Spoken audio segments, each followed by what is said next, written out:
Good evening, you're watching the news from the Sultanate of Oman television. First, the headlines. The Ministry of Energy and Minerals signs an agreement for concession area number 18 in the Sea of Oman to enhance hydrocarbon exploration and production activities. With total investments exceeding 5 million Omani Riyals, 3 new industrial projects start actual operation in the Salalah Free Zone.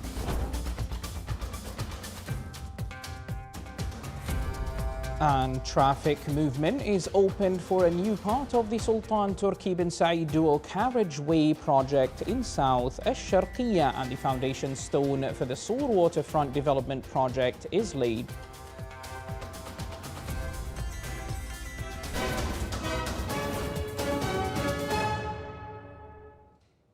Welcome to our news centre. Those were the headlines, and now for the news in detail. His Excellency General Sultan bin Mohammed Al-Nu'mani, Minister of the Royal Office, received in his office today His Excellency Dr. Khalid Saleh Shtaif, Ambassador of the Republic of Yemen to the Sultanate of Oman. During the meeting, they reviewed bilateral relations and the bonds of friendship and partnership between the two countries. They also discussed the latest developments in Yemen and the ongoing efforts to resolve the crisis in a way that achieves security and stability for the Yemeni people. The Ministry of Energy and Minerals signed an agreement for offshore concession area number 18 to enhance exploration and production activities and expand the hydrocarbon resource base in the Sultanate of Oman. The agreement includes an initial exploration period of 4 years, extendable with the possibility of declaring commercial viability and granting a production concession for a period of up to 30 years. The concession area number 18 is located in the Sea of Oman, covering an area of more than 21,000 square kilometers, and it is considered one of the offshore areas with diverse geological potential. The agreement was signed by His Excellency Engineer Salim bin Nasser Al-Aufi, Minister of Energy and Minerals. His Excellency Sayyid Badr bin Hamad Al Busaidi, Foreign Minister, discussed during a telephone call with His Excellency Maxime Prévost, Deputy Prime Minister and Minister of Foreign Affairs of European Affairs and Development Cooperation of the Kingdom of Belgium, the friendly relations and cooperation between the two countries. They also discussed a number of current developments and exchanged views on them. During the call, His Excellency the Foreign Minister welcomed the Belgian government's decision to open an embassy of the Kingdom of Belgium in the Sultanate of Oman. From his part, the Belgian Deputy Prime Minister and Minister of Foreign Affairs expressed his country's support for Omani mediation efforts and all diplomatic avenues aimed at achieving security and stability. The Salalah Free Zone has announced the launch of 3 new industrial projects with a combined investment of more than 5 million Omani Riyals. The new ventures include a tissue paper manufacturing plant designed to meet growing local and regional demand and support related industries. Also underway is a facility dedicated to recycling industrial oils and greases, reinforcing efforts towards sustainability and a circular economy, in addition to a tire recycling plant that has begun operations, as well as helping to manage industrial waste and reduce its environmental impact. The total cumulative investment in the Salalah Free Zone surpassed 5.5 billion Omani Riyals by the end of last year.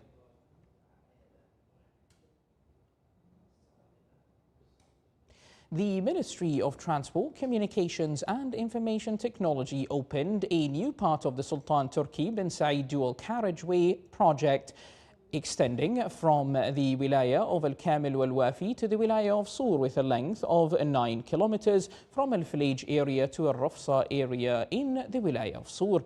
The road consists of 3 lanes in each direction and is equipped with all necessary traffic safety features, including guardrails, directional and warning signs, and secure road shoulders and underpasses to enhance the safety of road users. The wilaya of Sur celebrated laying the foundation stone for the Masar waterfront development project. The project, with a total cost estimated at approximately 2 million Omani Riyals, is part of South Al-Sharqiyya Governorate's efforts to develop urban facilities and enhance quality of life through an active partnership with the private sector. The project features a health walkway, dedicated cycling path, children's play areas and public seating zones.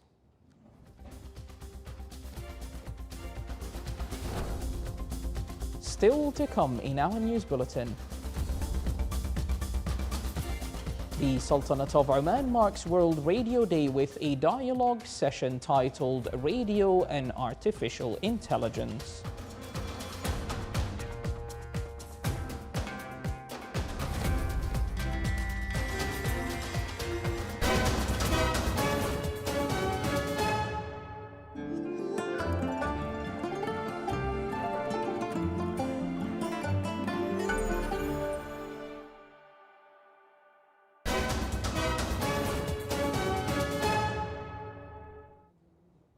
Welcome back to the newsroom from the Sultanate of Oman Television. Strategic Issues Seminar concluded today under the theme From Empowerment to Influence, Youth and National Decision Making, held at the National Defence College. The seminar showcased the outcomes and key recommendations presented by the participants. The event featured intensive academic discussions aimed at producing practical proposals to strengthen youth participation in decision making, promote the values of citizenship and support the sustainability of national policies. Participants' work was organized around 4 main pillars: participation and decision-making, citizenships and belonging, creativity, as well as innovation, sustainable digital empowerment.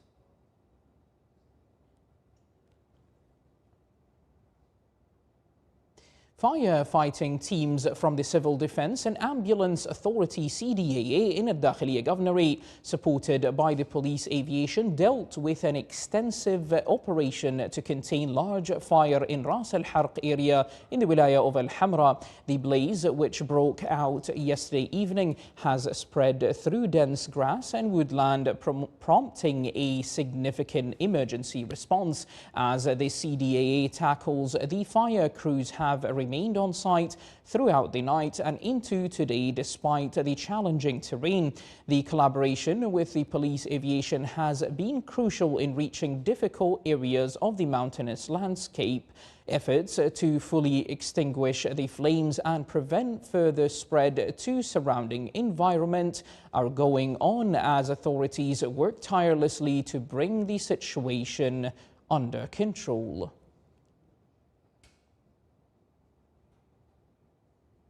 The Ministry of Education issued the results of the General Education Diploma and its equivalent as follows. The Ministry of Education announced today the results of the examination of the General Education Diploma and its equivalent for the first semester, first session of the year 2025-2026. The success rates ranged from 100% and 81.5% for all educational certificates.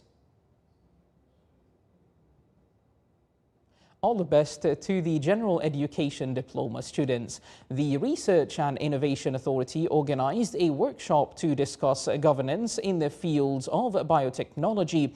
The workshop was held as part of the efforts to complete the preparation of the National Biotechnology Strategy. with the participation of international experts specializing in this field. The session focused on establishing effective governance frameworks, strengthening regulatory policies, and supporting innovation to ensure the sustainable development of biotechnology in the Sultanate of Oman. This initiative reflects ongoing efforts to enhance scientific research and align with the sector of international's best practices. The Ministry of Information marked World Radio Day, observed annually on February 13th, with a dialogue session titled Radio and Artificial Intelligence held at its theatre. The discussion explored how emerging technologies are part of reshaping broadcasting, particularly through the use of AI to enhance production quality, accelerate research and verification, as well as better understand audience engagement. Speakers emphasized the importance of responsible adoption, maintaining editorial credibility, and ensuring the human voice remains central to the radio experience. Organizers noted that innovation is intended to strengthen radio's reach and relevance, not replace its human element.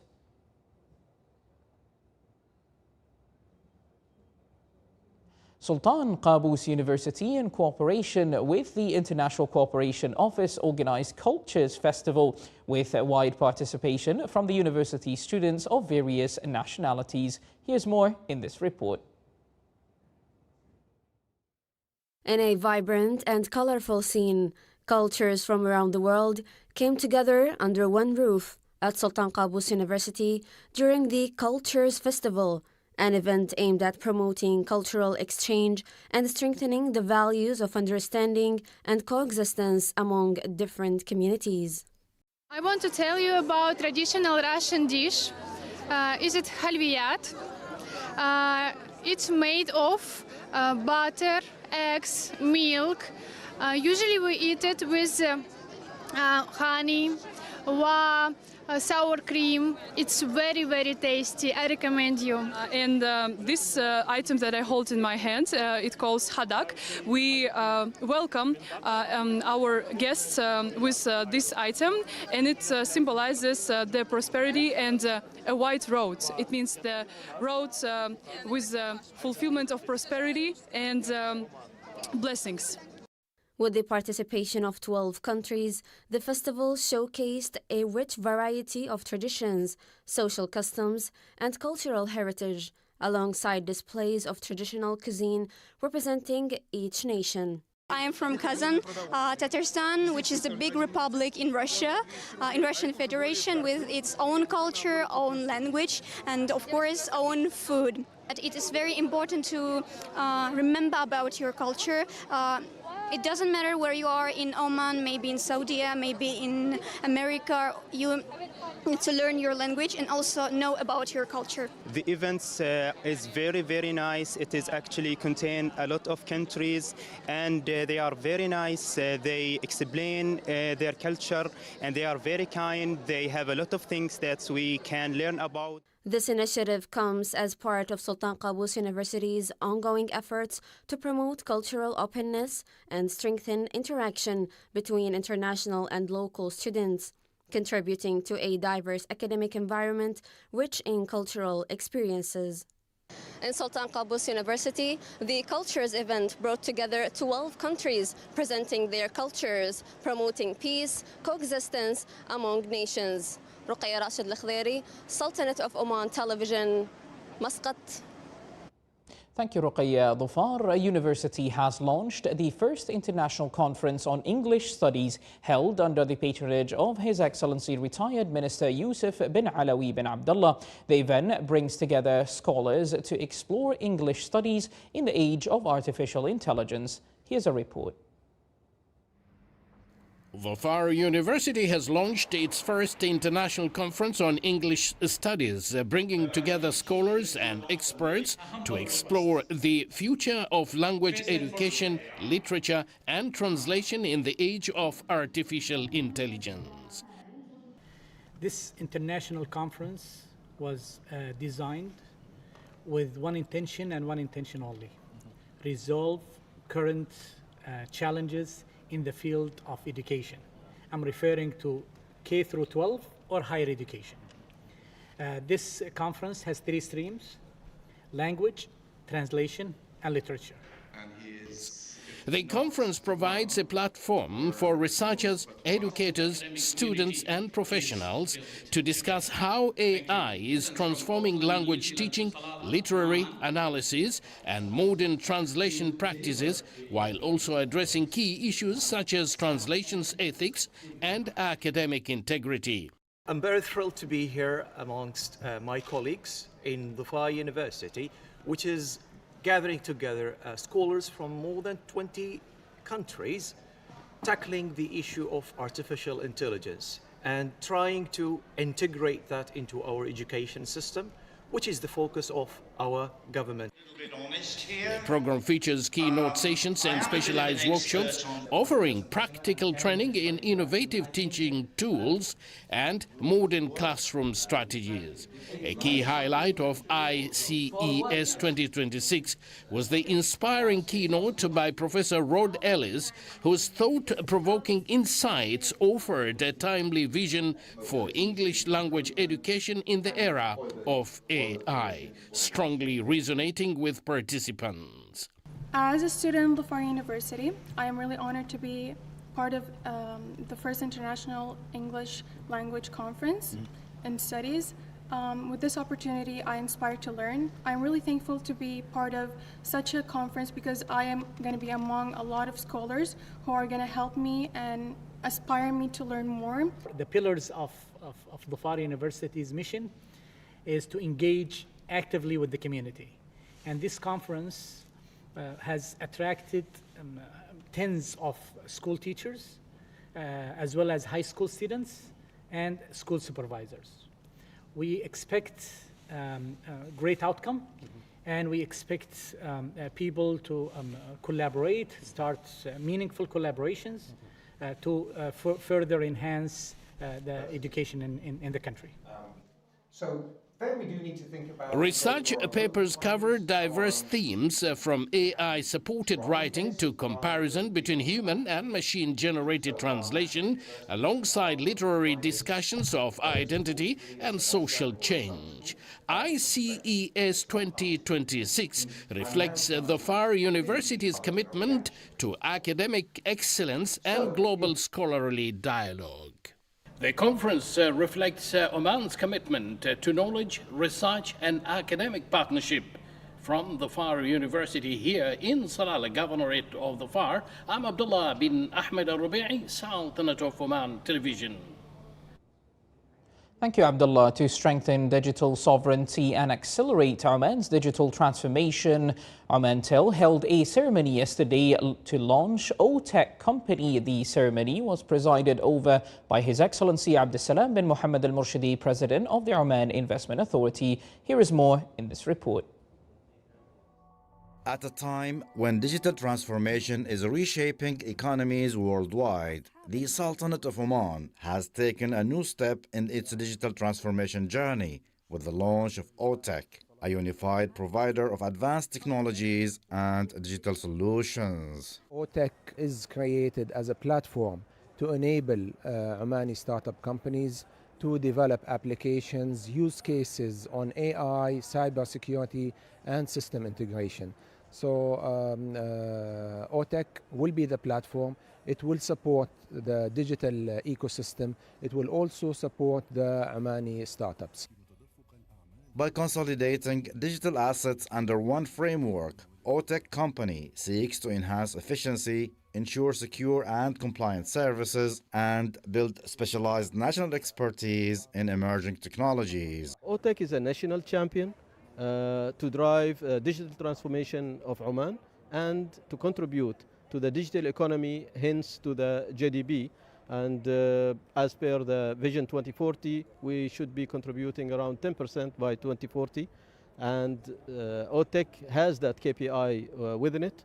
OTech will be working alongside the internal ecosystem from an ICT perspective, with established companies and with startups in the IT domain, as well as international companies. A number of strategic partnerships were announced to expand the ecosystem and reinforce Oman's position as a regional hub for advanced telecommunications and technology services. Nagaro is a system integrator. We've been selected to build and operate on high-end digital services. Technically, basically, we have to combine industry knowledge and a technology expertise to build a very unique digital transformation services for widely used with the government sector and enterprise clients. The launch also featured the introduction of the FARC data center to strengthen digital sovereignty and support mission-critical operations in the country. By bringing future technologies under one ecosystem, OTEC underscores Oman's steady progress toward a secure and knowledge-based digital future. Reporting from Muscat, this is Saleh bin Khalfan al-Rahbi. Thank you, Saleh. This is the Sultanate of Oman television. Before we end tonight's news bulletin, here's a recap of the headlines.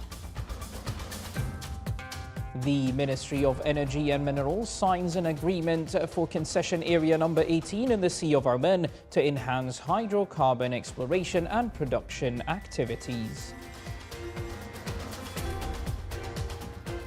With total investments exceeding 5 million Omani Riyals, 3 new industrial projects start actual operation in the Salalah Free Zone.